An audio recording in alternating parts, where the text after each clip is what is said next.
We are Aduna.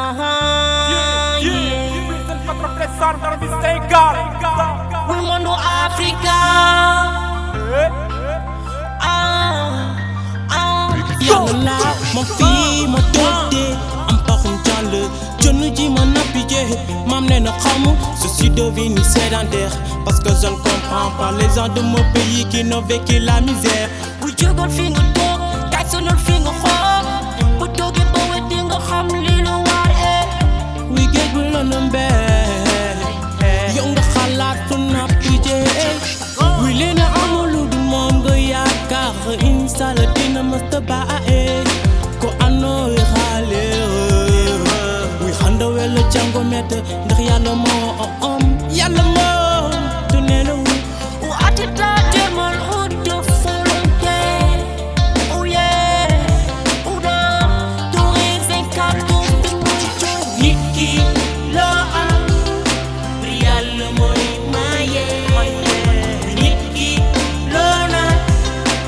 gëmoon ni yàlla buur bi la nit ki loo am yàlla mooy maye nit ki loo na gëmoon ni yàlla buur bi la voulais découvrir le monde savais pas les voix qui me fallait doucement. Madame le ministre, merci beaucoup. Félicitations.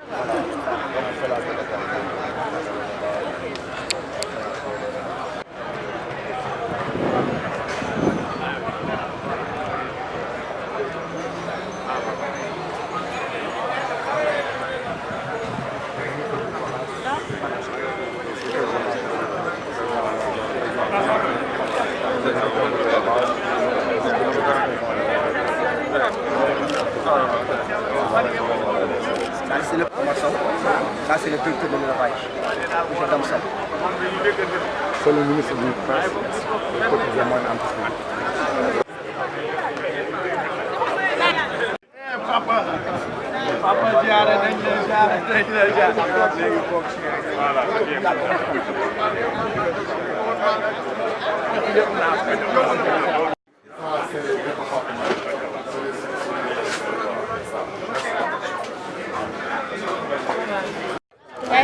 Ça va bien. Ah bon, ça se passe bien. C'est calme. Ça va, vous allez bien. Ravi de vous voir. Non, il est vrai. Yo, pas delay bingo.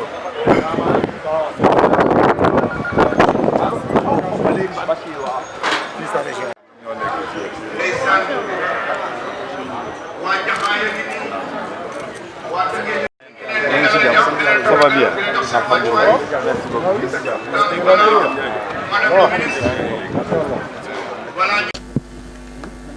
Donc maa ngi jox kàddu gi imam Ngom mu defal ñu ñaan ñu tàmbali programme bi ci bismillahi rahmani rahim jeexale ko ci alhamdulillahi rabbil alamin imam ana achef bi bismillahi rahmani rahim alhamdulillahi rabbil alamin mbokk yi ñu ngi sant yàlla di julli ci sayyiduna muhammad sallallahu alayhi wa sallam mbooleem ku fi toog ñu ngi lay nuyu nuyoo bi gën a mat gën a tedd ci lislaam nuyoo bi nga xam ni bopp bi jàmm kese la te jàmm ñépp a ko soxla rawatina ñun jullit ñi ndiggu nuyoo bi yërmande la yërmande yàlla yi ñépp tànk nuyoo gi barke la barke yi ñépp a koy saa bu ñu leen nuyoo ci nuyoo yooyu ñu ngi leen di dalal jàmm di leen wax ci lu gàtt ñu wax ne li ëpp ci yonent yi sàmm nañu waroon na tax ñépp sàmm waaw loolu rek waroon na tax ñépp sàmm kon nag sàmm bii ngeen nekk yàlla leen ci yàlla fekk si defal leen ko barke mu mel ni dëkk boo dem am na imaam bu fa nekk may sàkku fii nga xam ne fii la ñu nekk imaam Ngom bi ñu annoncé man imaam Malick Ndiaye laa tudd maa ngi ca Caaroy Azur waaye fii nga tool fii nga xam ne tey bu fi yàlla ni woon cëpp kër imaam lay dal nañ ko delloo cër bi mu ubbi ñaanal mbooloo mi ngir lii yàlla def ci tawfiix mu it jaamu bu yàlla nangu waaw bu mu yem rek ci exposé am xaalis dem yàlla nañ ci am ay tuyaaba moo xam ni jaamu boo xam ne yàlla dafa ciy nangu bu fi jógee it lépp lu fi waay sàkku ci élevage bi ci wàllu barke yàlla defal la ko ci barke yontu yàlla Muhammad barke alxuraan kon nag bu fi imaam Ngom nekkee nañ ko jox mu ubbi kàddu gi asalaamualeykum wa rahmatullahi taala wa barakaatu. aleykum salaam wa rahmatullah. jërëjëf kàddu yi rafet na jërëjëf. merci. asalaamaaleykum wa rahmatullahi taala wa barakaatuhu. ñu ngi tatal gan ñi nga xam ne teew si nañ muy góor ak jigéen di dalee suñu nuyoo ci ki nga xam ne moom la yàlla tànn def ko muy ministre bi fi teew ak délégation bi mu àndal yëpp ak directeur yi fi teew yëpp ñu ngi leen di nuyu di leen ziar di leen wax ne marhaban bi ko et di jërëjëfal suñu mbokku imam bi wax sànq et moom bu waxoon rek doy na parce que kenn ku ci nekk li nga représenté bu ko kenn taxawee représenté ko rek doy na doyloo nañ kàdduum doyloo nañu tamit jëfiñam et di wax ne nag lii ngeen journée bii ngeen taxawal bu am solo la comme ni ko imaam waxee sànq yonent yi yëpp li ci ëpp kenn ku nekk sàmm na te sàmm gàtt ci la nit mun a jaar ba mën a sàmm ay doomu aadama suñu yonent bi sallallahu alayhi wa sallam mi nga xam ne ñun mooy suñu yonent sàmm na gàtt te kenn réerewul mbir loolu ñu xam tamit ne mbiram gàtt di ci yëngatu lu am solo parce que suñu borom tabaraka wa taala tànn na saar woo xam ne da ko tuddee suuratul an'am muy saaru jur gi su fekkoon ne jur gi dafa ñàkk solo ku mel ni yàlla ak ni mu toll du wàccee saar tuddee ko ay jur loolu tamit yàlla wax ne ci alquran ne inna sabbabna al maa sabban thumma shaqqaqna al arda shaqqan fa ambatna fiha habban wa inaban wa ghadban wa zaytunan wa nakhlan wa hadaiqa gulban wa fakihatan wa abban waaye lu mu ca teg mataan lakum wa li an'amikum loolu yëpp dama ko def muy seen dund yéen doomu aadama yi waaye bu leen fàtte tamit jur gi kon ñiy yëngatu ci wàllu jur gi nañ xam ne li ñuy yëngatu lu am solo la te ñu ngi leen di wax ne jërë ngeen jëf ci yëngatu bi ngeen di yëngatu di jërëjëfal imaam Ndiaye bu baax na di sàkku ci mbooloo mi comme niñ koy faral di waxee kenn ku ci nekk na jàng fatiha gannaaw bu mu jullee ci yonent bi sallallahu alayhi wa sallam jàng fatiha bu sell jànge tamit inna anzalnaahu bu yeggee ba ci salaamun nga mu baamtu ko juróom-ñaari yoon li ñu bëgg ci parab bi ak li ñu bëgg ci journée bi yëpp yàlla def ko ci jàmm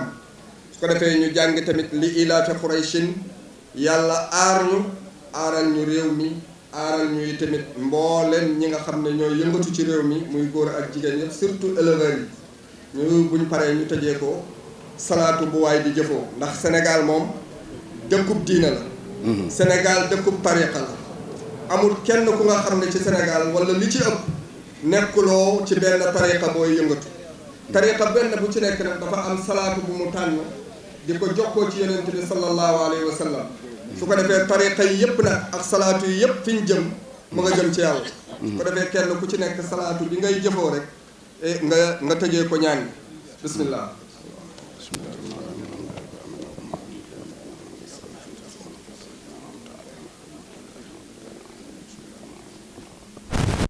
ومن كل ضيق مخرجا ومن كل عسر يسرا ومن كل فاحشة سبيلا ومن كل فاحشة سترا وعلى كل خير سبيلا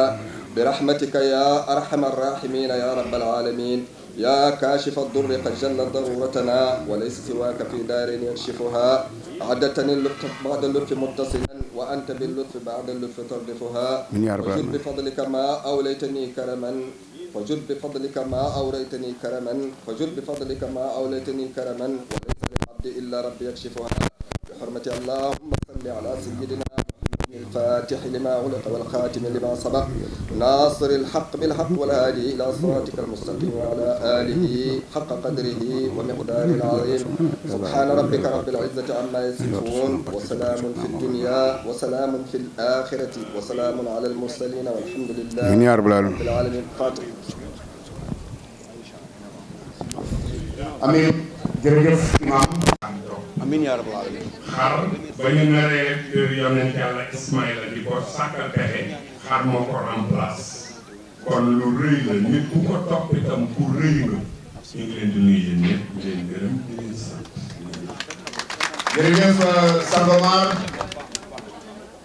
maa ngi seen délégation cercle des éleveurs de la banlieue à sa tête docteur Niang ñu ngi leen di souhaiter la bienvenue jërëjëf. ñu jox kàddu gi nag kii nga xamante ni moom moo waral lii lépp mbokk yi xarit yi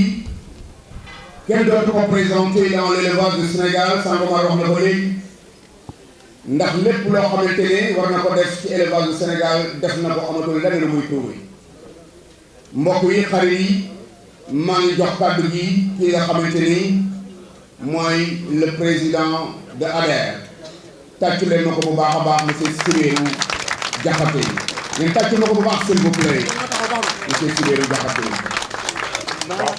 xanaa di leen xamal ne rek moom laa leen doon wax léegi ku farlu la ku bëgg élevage la bon xam nga bu ñu tuddee élevage ci Sénégal maa ngi koy jaay xaw ma ci tribune yi xaw ma nekkul ci tribune yi mais maa ngi koy nuyu bu baax ku taxawu élevage la ku taxawu éleveur la. merci jërëjëf président. merci coach jërëjëf asalaamaaleykum wa rahmatullahi taala wa barakaatu ñu ngi nuyoo nuyu lislaam di jël suñu nuyoo ñu ngi nuyoo nuyu lislaam di jël suñu nuyoo di ko teg ci ki nga xam ne moo représenté yanantu bi salallaahu alayhi wa sallam ci goxam muy imam Ngom ñu ngi lay nuyu bu baax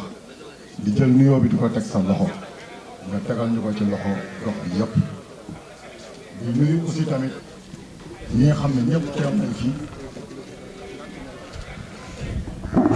teew ñëpp jërë ngeen jëf à madame le ministre du commerce et des paiements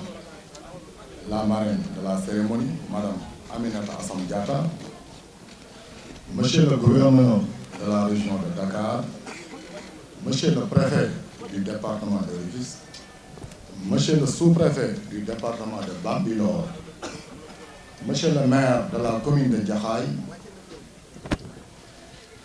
monsieur le président du réseau national des éleveurs du Sénégal, directeur général de l'urbanisme, monsieur Omar Sow, parrain de la cérémonie de cette première édition, monsieur le président de la FENAFO, international des ONU, FENAFO, effectivement, monsieur, en même temps président de l'ADA, monsieur Aboukan, monsieur le président des associations sœurs, monsieur le représentant du ministre de l'élevage que j'ai mis en haut, monsieur les chefs religieux et coutumiers, monsieur les exposants. ginnaaw bu ñu sante yàlla jullu ci Seydina Mohamed sallallahu alayhi wa sallam ñu ngi nuyu ñëpp di sant ñëpp di nuyu aujourd'hui madame le ministre et des PME madame Aminata Assome Diatta nga xam ne femme bu engagée la dame bu am rigueur la ku bëgg liggéey la ku bëgg élevage la ku bëgg sàmm la di nuyu aussi le président du RENADES réseau national des éleveurs du Sénégal nga xam ne mooy parrain bi monsieur Omar Sow nga xam ne tey dafa def un pas de géant dans l'élevage ku ko xam ne c'est un cadre de haut fonctionnaire mais bu xëyee liggéey su wàccee rek summi na ko summi na sànni di nuyu aussi le président de la FENAFO président de l'ADA monsieur Aboukan nga xam ne tey élevage laadum fu mu yegg ci Sénégal rek dugal na ci loxoom bu baax a baax avant pendant après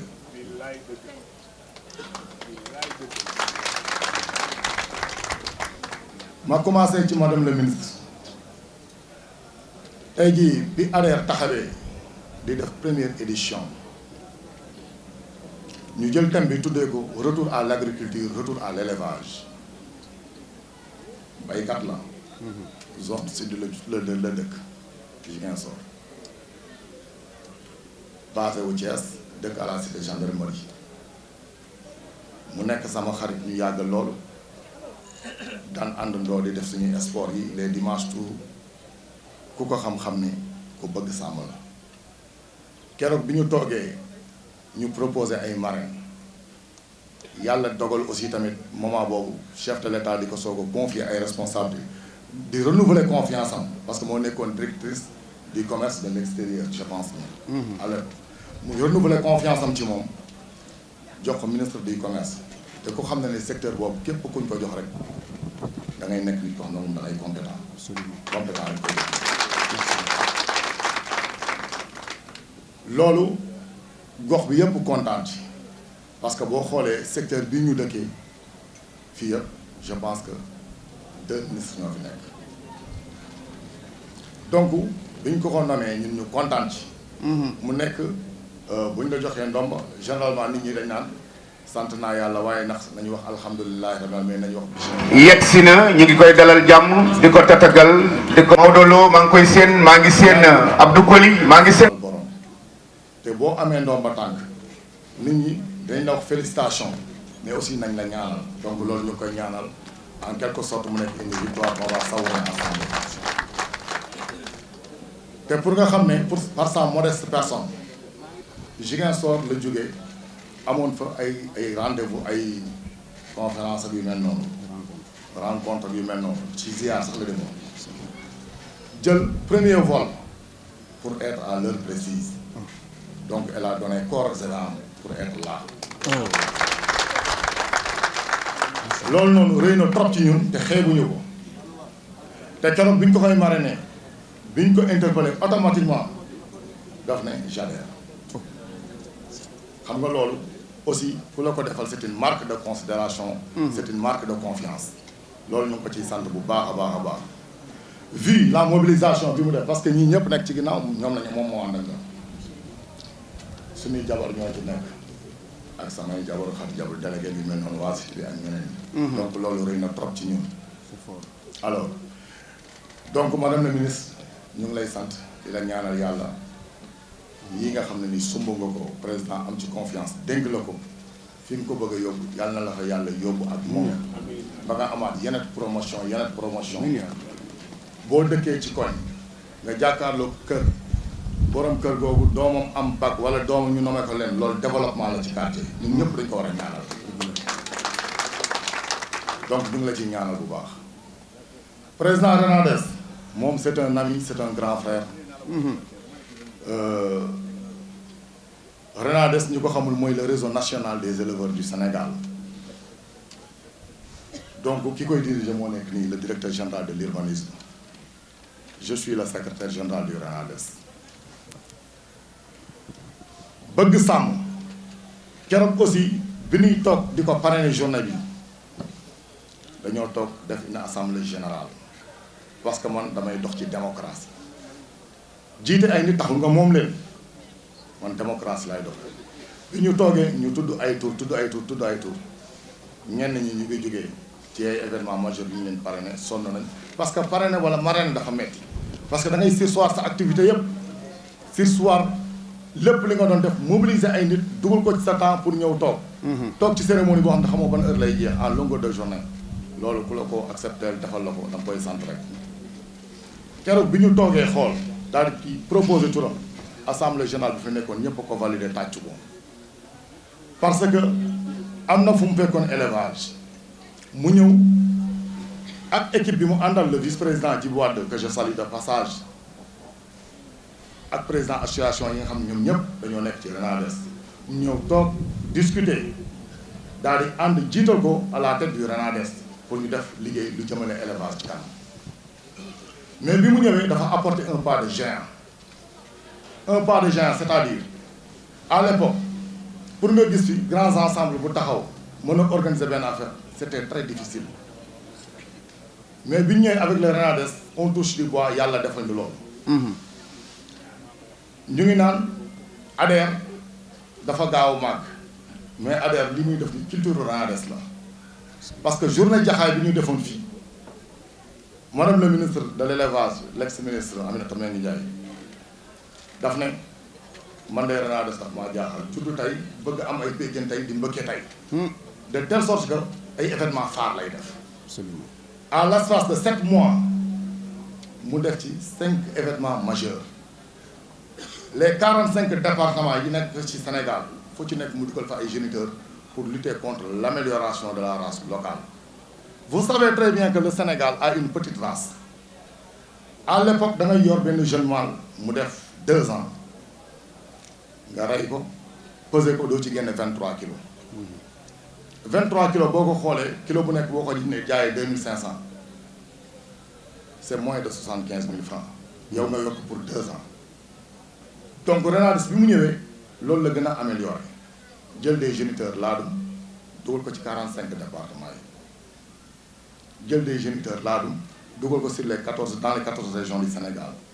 jël des géniteurs laadum dugal ko dans les 123 arrondissements du Sénégal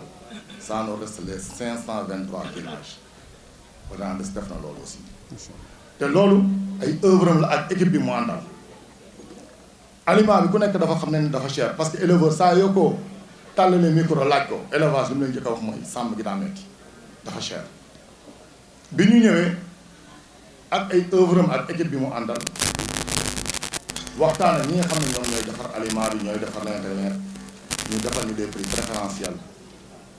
ñun gis nañu sax souvent bu ñu daan wàññi ceeb wala dugub suñuy wàññi 100 francs 200 la ñuy wàññi mais ñu jëlee sac bi à 8500 indi ko à 7500 1500 francs ku ko wàññil saaku buy jar 8500 nga jaar ci 1500 dimbali nga ko loolu aussi ay œuvre am la donc créer ay bergeries communautaires région yi fu ci nekk mu joxe fa espace pour ñu def fa des bergeries communautaires indi fa ay laadum gox boobu yëpp ñi fa am ay xar yu gàtt ñëw mën fa dugal seen xar tew ay œuvre am la ak équipe bi mu àndal donc président RENADES bu ñu ma toogee fii di wax œuvre yi nga def yëpp ci élevage dina gudd te du régler problème bi ñëpp teg ñu seen bët li Cheikh Sidi Mokhtar Mbacké waxoon Ablaye Wade rek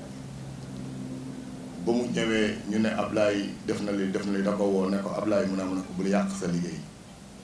li nga def ci Sénégal fu sànni nit sànni bëtam tey ci Sénégal sa liggéey ngi ci demal nga toog noppalu donc loolu dal na RENADES tey jii foo xool ci bët rek RENADES liggéeyam ak fa donc loolu ñu ngi ko ci félicité ko ci sant bu baax président FENAFO c'est un ami c'est un frère ñun ñi ñëpp dañoo màgg ci mouvement associatif man nag le président de la FENAFO pendant 12 ans dinañ bokk benn table di discuter tout le temps di réunion de bureau ci affaire élevage moom mi toog ku def un pas de géant ci élevage tey fii nii am na 120 exposants mais box boo ci dugg xaraman ci wala xar bu jur ligne xaraman ci mënoo dugg benn box boo xam ne doo fekk ligne président FENAFO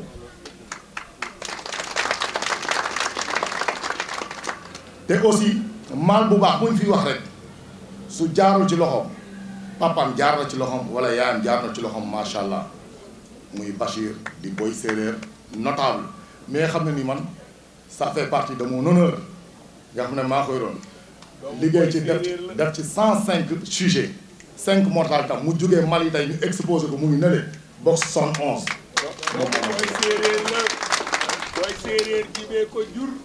jibi góor gee ko jur ñoom ñëpp ci abukan bi mu wax la voilà donc loolu aussi vraiment ñu ko ci ñaanal bu baax nii mu ñëwee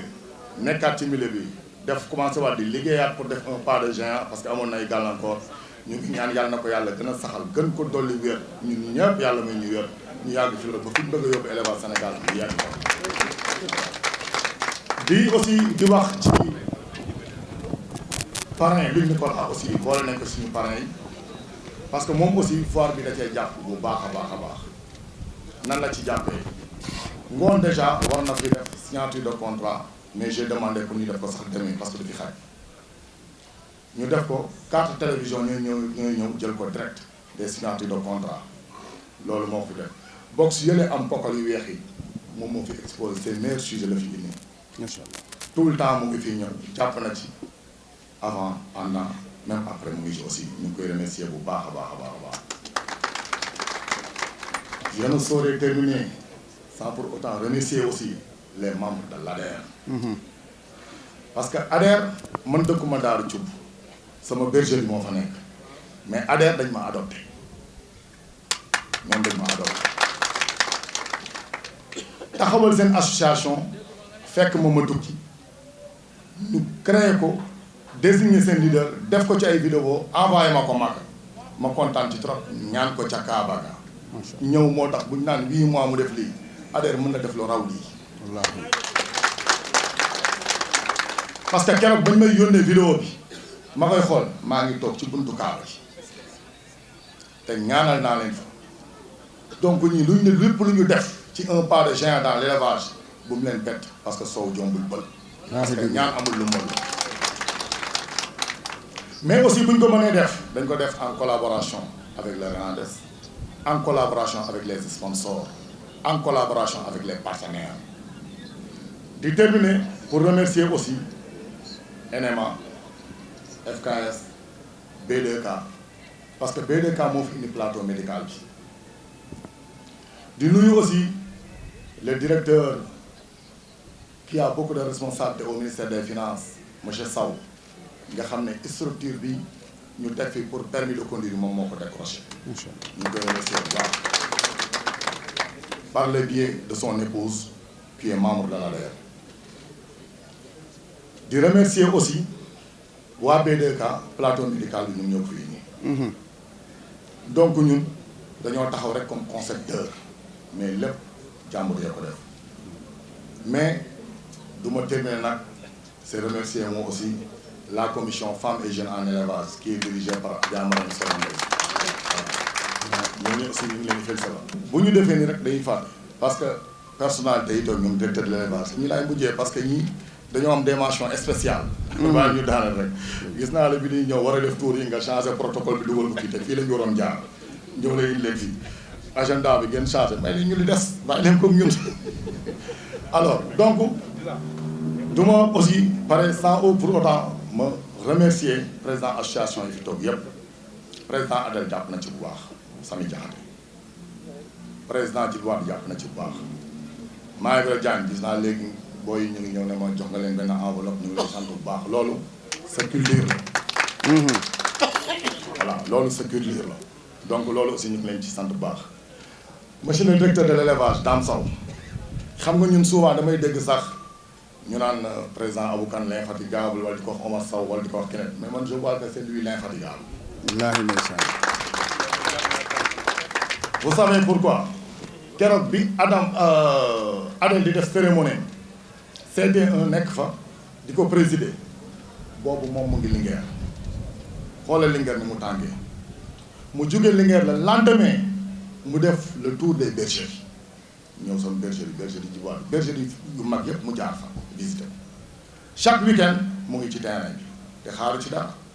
man mosuma ñëw ci cérémonie ba toog ba fekk ñu may ko fa benn xaar mais tey moom Adel na may xaar macha allah loolu man mosuma koo gis mais tey moom Adel na ko jox xar bu yóbbaale ko waaw fii moom boo paree nañu teg sa oto nga yóbbaale te tout le temps ñu ngi koy gis mooy si kii bi c'était un aussi néew fi mais ñu ngi koy sant bu baax a baax a baax parce que man démb sax seen secrétaire ministre bi ma wooyee il m'a fait parler de C1 ak yow ak l'inspecteur régional de Dakar ak l'inspecteur départemental bi parce que email ñëw nañ parce que email boobu man la ma envoyé donc ñooñu aussi ñu ngi leen sant bu baax a baax a baax mais nag fi may daanelee di sant aussi mon épouse ñu ne may toog waaw voilà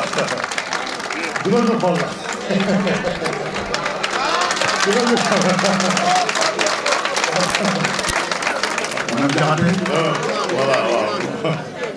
waaw waay waay donc loolu aussi voilà. bennoo la ko xam nañ lépp. waaw donc loolu aussi vraiment ñu ngi koy sant bu baax a baax notable quartier fàttewuma leen imam Ngom ñoom laa ci jiw ngeen ñu ngi leen nuyu bu baax voilà.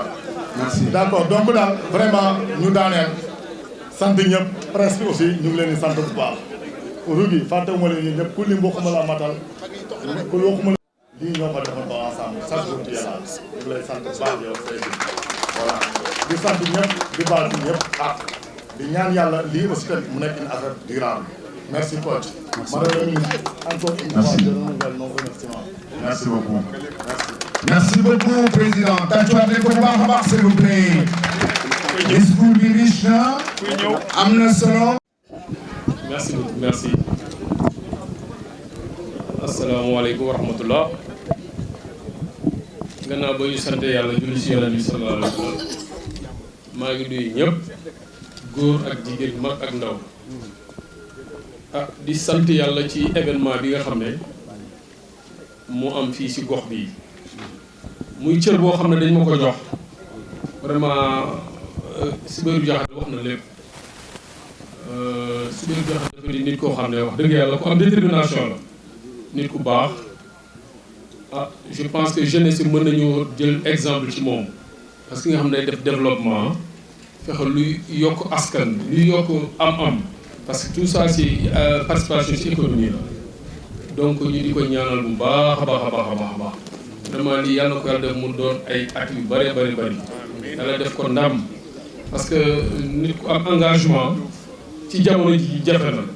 te moom nekk na koo xam ne wax dëgg yàlla defe naa ne man mi dëkk ak moom mën naa leen seedal ci ne teg ngeen fi ngeen ko teg ngeen ko place am ngeen ko place am vraiment ñu ngi ñaanal yéen ñëpp dama ni xëy na mënu ma ci ñàkk teg kàddu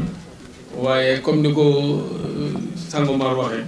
xam naa bu ngeen fi jógee rek ngeen ñëw kenn ku ne ma jox benn terrain defe naa dina baax na fi ñu nekk ñoo xam ne représenté ñëpp mënuñoo teew mais daal ñu ngi leen di gërëm di leen sant asalaamaaleykum wa rahmatullah merci beaucoup. merci beaucoup délégué jërëjëf. kon nag Sangomar. Koj délégué ñu ngi koy sant di ko gërëm wax na lu rëy jarut a dellu jarut a jaaraat waaw ndax xam naa ne lu yàlla dogal la yàlla na jaar ci moom te jaareen war a rafet waaye jarut a dellu di gërëm ñëpp nag di sant ñëpp vraiment élevage bi li ñu naan may nga ma wurus may nga ma xaalis sagal nga ma ci samay nawle man biir élevage bi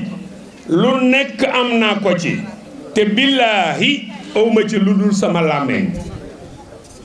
awma xaalis bu may joxe awma yére yu may joxe awma leneen mais lu ne am naa ko ci élevage kon képp kuy éleveur rek yal na la yàlla aar ku éleveur tànn itam ba boole la ci bisam yal na la yàlla aar foofu rek la. asalaamaaleykum wa rahmatulah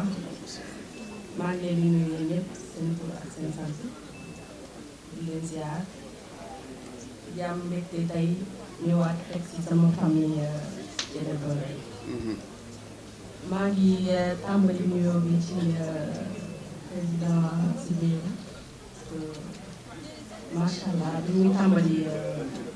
projet bi def naa ci élément la njëkkee ànd ak délégation bu am maanaa bu ñëwee ñu toog waxtaan ngir foire bi ADER bi première édition ñun tamit élément Sandef ñun ñooy partenaire éleveurs yi maanaam éleveur bu mu mënti nekk dinañ la fa fekk gox bu mu mënti nekk ce qui fait que moom bi mu ñëwee tout de suite dañ daal di accepter collaboration tàmbali inchallah élément nag def naa dootuñu ko présenté mooy nouvelle minoterie africaine mi ngi nekk kilomètre 11 pour Rufisque ñu ngi def lépp ci alimentation bétail mooy xont ñaam gàmm Sangomar ñu doon wax léegi ni lu weesu loolu ñu ngi def tamit lépp luy xontu ginaar donc boobu aussi ñu ngi am produit bu yaatu ndax ñu ngi def xontu ginaar buy nen ak xontu ginaar bi mooy poulet de chair. ñun suñu credo mooy qualité. élément moom ku ko xam-xam ni qualité mooy suñu cheval de bataille qualité rek la ñuy liggéey ndax éleveur yi yëpp ñëpp xam nañu ni qualité wu aliment jur gi ci boppam xont bi maanaam animal bi moo lay wan baax na wala baaxul. résultat yi mooy tax donc boo jëlee aliment nga jox ko sa gétt tout de suite di nga xam ndax aliment bi baax na wala baaxul. élément nag de façon universelle suñu qualité dañ ko reconnaître macha allah mais mën naa ni li tax ñun ñu am chance am qualité mooy dañuy diisoo ak éleveurs yi di xool ñoom lan lañ soxla lan mooy seen jafe-jafe ak di améliorer saa su nekk. comme ni ko sànqmaa waxee ñun bi ñuy tàmbali ñu ngi defaroon pour aliment de bétail ñu ngi doon defar orin en bouche bi ñu saytoo qualité bi ba xam ni orin en bouche bi am na leneen loo xamante ni éleveurs yi soxla nañu ko. dañoo renforcer doon ci ay yeneen yu ferñeent. noonu la ñuy évoluer ci suñu liggéey am nañ ci ñoo xam ne macha allah xaaral nañ ci lool am partenaire bu nekk tugal bu Sandes bi nga xam ni moom mooy certifié suñu qualité. te balaa benn produit bi génn tamit usine ba dañ koy saytu ba xam ndax léppam ci biir am na donc loolu mooy suñu doole donc en dehors aliment de bétail ak volaille ñu ngi def aussi farine boulangère ñu ngi def ay farine pour defar mburu ak yooyu ñu ngi defar tamit ay pâtes alimentaires yu tudd roli ak pastami. voilà donc maanaam élément groupe la depuis 2 ans maintenant ñu ngi jënd Moulin Santé nag donc pour yokk tuuti suñu capacité mën na gën a satisfaire demande clientèle. donc actuellement ñu ngi am ñetti usine am nañ usine bi defar pâtes yi moo nekk Yaraax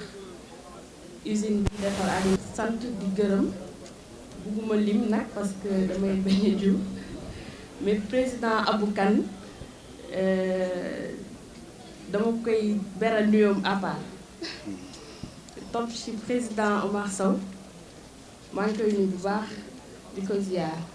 waa ministère de l'élevage ñu fi teew ñëpp maa ngi leen di nuyu ci turu suñu directeur général Ahmed Amar moom xelam mi ngi ci lépp lu ñuy liggéey ci wàllum élevage moo ngi ci bàyyi xel bu baax a baax a baax te ñi acteurs majeurs yi ci nekk yëpp xam na leen aussi donc ci turam Ahmed Amar maa ngi nuyu ñëpp di sant ñëpp di gërëm ñëpp di ñaan yàlla édition ADER bii di ñëw mu gën a yaatu gën a avancé gën a baax waaw maa ngi nuyu ñëpp daal man dañ maa xaw a jël au dépourvu. merci maa ngi nuyu ministre bi di ko ñaanal ndam bu rëy aussi ci liggéeyam. maa ngi nuyu ñëpp daal di gërëm ñëpp. merci beaucoup Aïcha jërëjëf kàddu yi rafet na. première édition de ADER Luc Nicolaï nag kenn dootu ko présenté Sénégal ci liggéeyam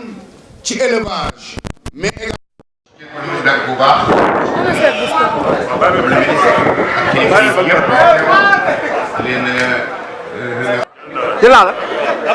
waaw Luc Nicolaï mi ngi ñëw ay xarama ngi fi muy nit ko nga xam ne itam bi mu ñëwee ci élevage bi mënuma ko présenter ndax kenn dootu ko laajte mi ngi ànd ak éleveur bu mag jóge Mbuur bu ñuy wax Modou Mbaye xaritu papaam laa koy tudde ku nekk xam na Lamp Fils doomu Lamp setu Birima setu Tyson lamp fiis moomu nga xam ne moo juróon màggal bu Ousmane bi jur Cheikh Yirim baayu Biram de kër Modou Mbaye mii la daanoo ca Mbuur kon Modou Mbaye voilà jërëjëf voilà ñu installé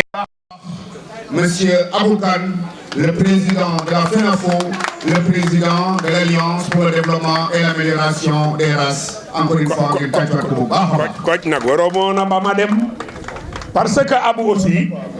élevage moo ñu fi dajale tey ku nekk dégg na booy séeréer xar la moo nga xam ni gagné na fii édition xar bi 2012 jur fi ay doom ñuy wër ay doomam booy séeréer li yóbbu xar ay 20 millions ci la bokk parce que ay doomam ñépp dañ leen doon wut macha allah it ñu bari woon lool ndax ku am femelle Abou ni la indil boo indee mu tëbu ku ne xam na Cheikh Diop moo jur magistrat mii fi ne tey te turam mënatu la fay doomu magistrat actuellement mi ngi kër Abou Kane mu ciy liggéey Cheikh Yirim mi ma tudd sànq muy doomu lamp fils jur Biram 2 doomu Biram 2 di galactique ma nga kër Abou Kane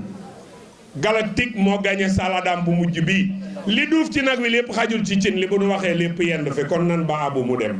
Merci beaucoup. Waaleykum wa rahmatullah. di nuyu madame le ministre Aminata Assome Diatta di si teg le directeur de l'élevage Dame Sow di nuyu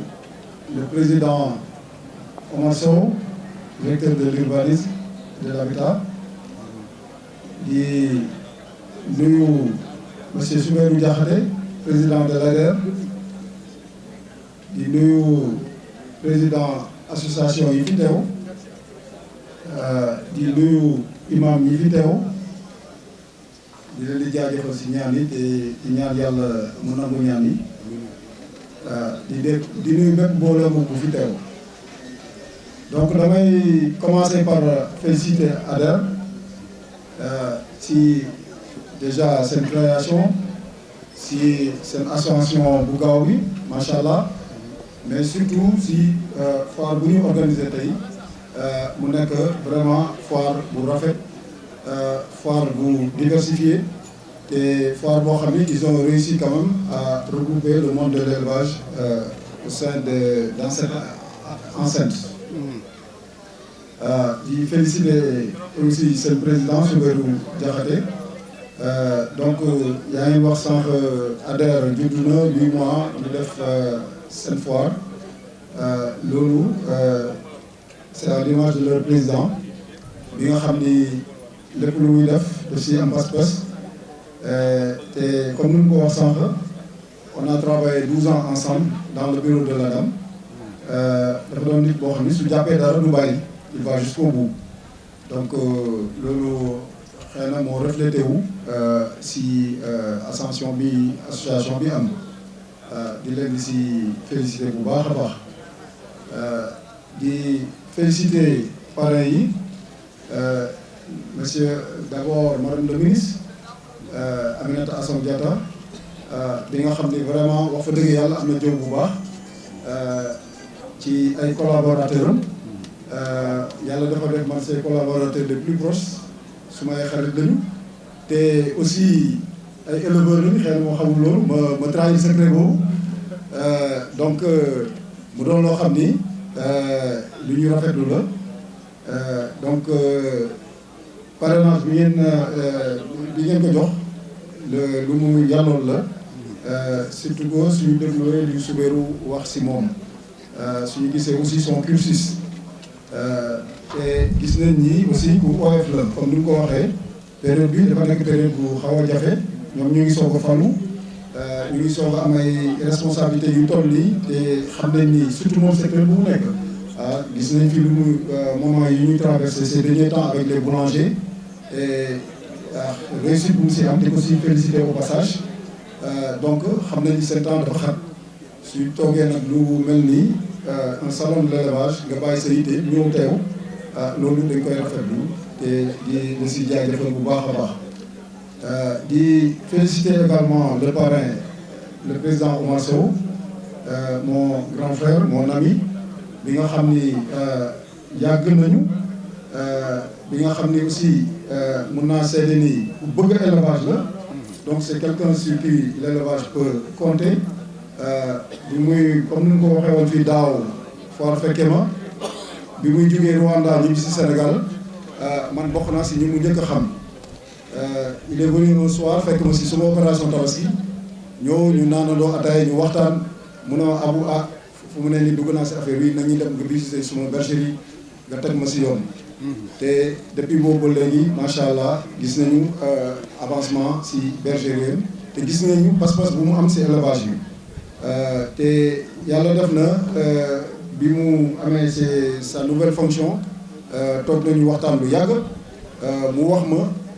yan ambition la am si élevage bi ak lan la bëgg a defal si élevage bi par rapport ak li ko responsabilité bi yi ñu ko jox donc di ñaan rek yàlla yéene boobu yàlla na ko yàlla mottali di rafetlu discours bu mu am si ak yéene bu mu am par rapport ak keroog li wax na ko d'ailleurs si foire sectorielle bu Adam bi si Kambaaw bi et il en a toujours parlé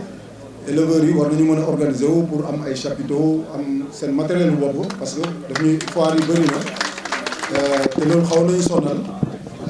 te jour boobu waxtaan nañu mais on va aller même au-delà des chapiteaux et du matériel parce que tey jii suñuy roy comme ni ñuy wax rek dañuy roy si dëkk yi nga xam ni ñoo gën a avancé si monde bi si en terme d'élevage muy ay Brésil muy ay France te tey jii soo xoolee France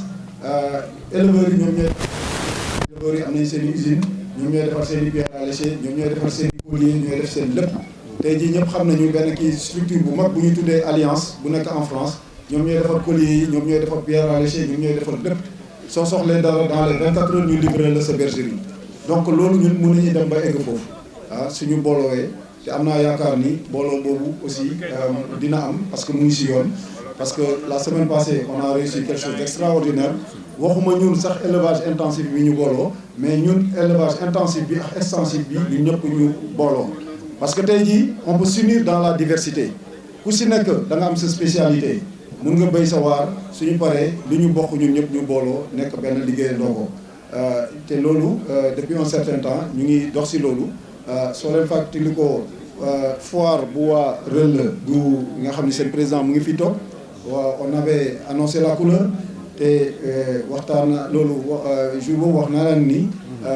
Renades am na foo xam ni mooy point fort am mooy dans le social ñun loolu on est prêt jàppale leen si loolu te nee naa leen prochaine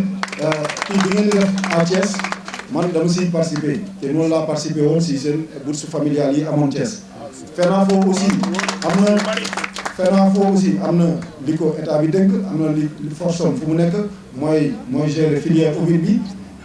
loolu président Djibi Wade wax na ma ko président Omar Sow wax na ma ko nee na ma en tout ce qui concerne la filière ovine ñu ngi seen ginnaaw dinañ leen si jàppale. donc je pense que élevage bi noonu la mën a demee ku si nekk am nga sa point fort am nga sa spécialité ñëpp booloo jàppale si sa spécialité yooyu spécialité keneen nga jàppale ko foofu suñuy delluwee nag on va s'unir dans la diversité je pense que noonu la élevage bi mën a doxee waaw donc te loolu ñu ngi si dox bu baax maintenant su ma weesoo féliciter parrain yi di féliciter également le nouveau ministre Samba Ka bi nga xam ni ki ko fi teewal mooy l'infatigable je pense bien comme tu coach ni ko wax sànq l'infatigable ñun moomutuñ ko moom moo ko moom parce que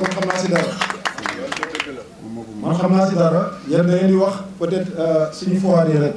mais man pour l'avoir côtoyé si journée nationale de l'élevage si région yu bëri ak yeneen tey jii moom mooy sotti ministère de l'élevage il est partout donc loolu nit la nga xam ne c'est un grand technicien dafa xam liggéeyam te mën ko te vraiment am si pas-pas bu mag a mag di koy di rafetlu du su weeru wax li cadeau bi mu ko jagleel je pense que il faut plus que ça mais loolu vraiment c'est un bon geste bi nga xam ni mérité na lu ëpp loolu di koy yónnee nag si ministre bi di koy wax ni actuellement am na chantier yu koy xaar te ministre bi sax comprendre na ko parce que maa ngi rafetlu première sortie ministre bi balaa sax muy def passation service il a parlé du vol de bétail nee na su ñëwee dina ko xeex dina continuer liggéey bi fi Aminata Mbengue defoon dina si gën a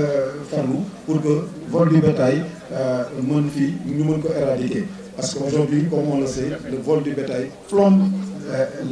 l'élevage le vol du bétail plombe l'élevage aujourd'hui ñun ñëpp ñu si gën a bëri fii am nañ ay tool mais ñemewuñu jël seen xar yi yóbbu leen si ay tool donc on est obligé de confiner nos sujets là dans les maisons ah te loolu si biir kër yi mënoo développé wu foo demee ba commencé am benn nombre bu électronique rek sa litière bi commencé tooy sa kër bi commencé xel nga commencé tu es obligé de larguer ta production donc mënuñu développé wu tant que vol du bétail bi éradiqué nañ ko éradiqué wuñ ko leneen li mooy ñun li nga xam ni ci moom ci loolu la ñuy yëngu muy amélioration des races ah donc loolu aussi ministre bi fi jóge woon am na lu mu commencé woon def commencé woon na jël suñu géniteurs yi di koy yóbbu si àll bi moom su ñëwee dañ koy ñaan vraiment loolu mu multiplier ko xëy na Aminata Mbengue daan na jël 100 200 sujets géniteurs par an moom mu continuer programme boobu bi nga xam ne ci consisté à acheter 5000 géniteurs donc loolu mën nañ ko incha allah yàlla nañ si yàlla jàppale ñu koy sas loolu di sas également madame le ministre sànq fàtte naa ko wax moom mooy yor ministère du commerce donc quelque part suñu minoterie yi nga xam ni ñun si ñoom la ñuy jël aliment ñoom Aïcha ñoom madame Ndaw ak yooyu donc ñoom ñoo leen yor nañu xool xam nañu am nañu collaboration bu baax nañu jàppale si ñun ñu jàppale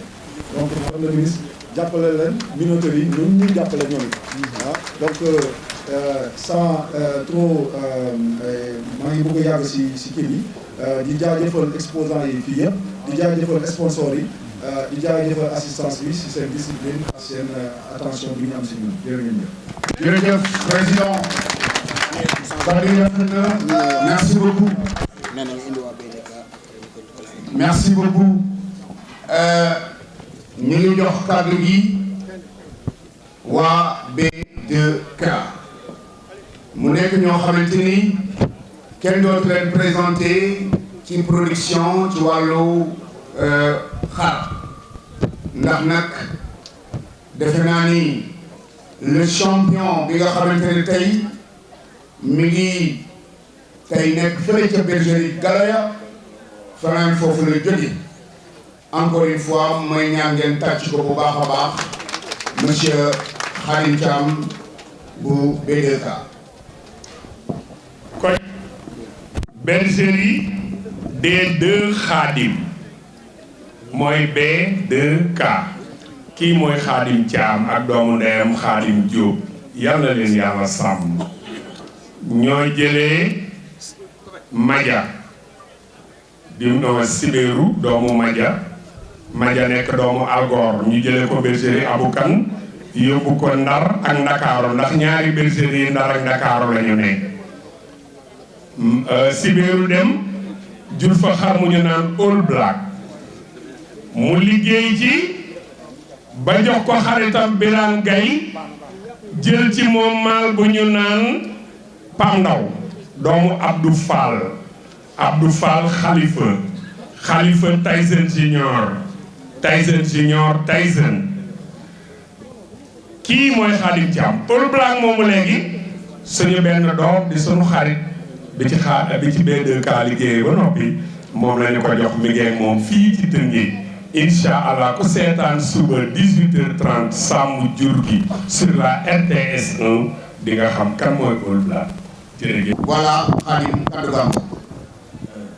bismillahi rahmaani rahim salaamaaleykum wa rahmatullahi wa barakaatu. ñi ngi nuyu ñëpp nekk si turam ak santam di ci nga xam ni moom lañ def si gox bi muy chef de quartier bi wala son représentant le maire wala son représentant gannaaw loolu ak imam yi nga xam ne mënuñu dalal ñu ñaan laata ñu tàmbali si cérémonie officielle bi di beral nuyoo ñi nga xam ni mooy la marraine madame la ministre madame Diatta di ñaan yàlla nangu ñaan yi ak ñi fi ñaan yëpp di si teg ki nga xam ni mooy représenté suñu ministre de tutelle l'infatigable docteur Dame Sow président finance boobu président RENADES président association yi xam ne ñoo fi tey ñëpp ak mbokk éleveurs yi kàddu gu nag du bëri ndax en tant que sponsor je pense que Soubeyrou dafa déroger rek à la règle de li ko def waaye BDK ñëwul en tant que sponsor je pense que Soubeyrou Diakhaté actionnaire la si BDK ndax sama doom ndey la sama seet la sama xarit la diggante bi jarul ñu ko si wax ndax ñëpp xam nañ ko message bi ma bëggoon lancer rek si tënk mooy que à travers foire yi ñuy def je pense que éleveurs yi ak association yi war nañ di exploiter d'autres pistes parce que plateau médical bi c'est juste un aperçu de ce que les éleveurs et les associations peuvent faire maanaam jataay yi ñu ci rax li nga xam ni mooy ay œuvres sociales comme ni que peut-être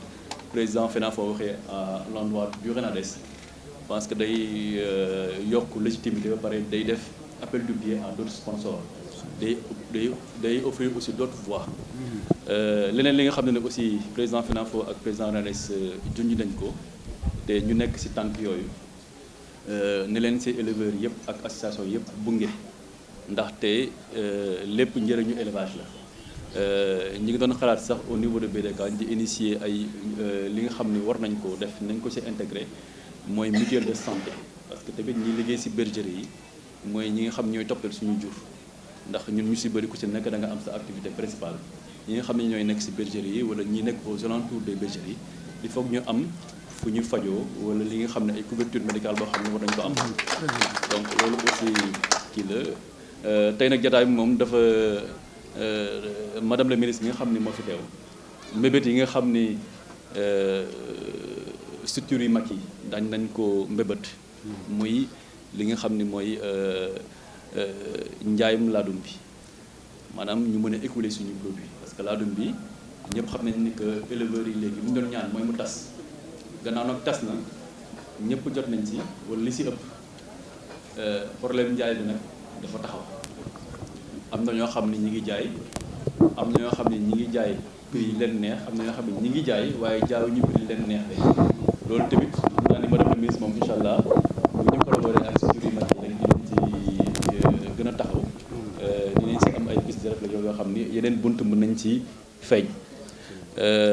di sant ñëpp di gërëm ñëpp jotaay bi mi ngi commencé yàgg te autorité bi teg dañoo bëgg doxe yeneen soxla donc dañ koy tënk foofu rek di ñaan ñëpp jàmm yàlla nañ ko yàgg def di ñaanal suñu président Soubeyrou Diakhaté yeneen édition yi di ñëw yàlla na dàq yi fuuf di ñaanal ñëpp jàmm jërëjëf. Merci beaucoup.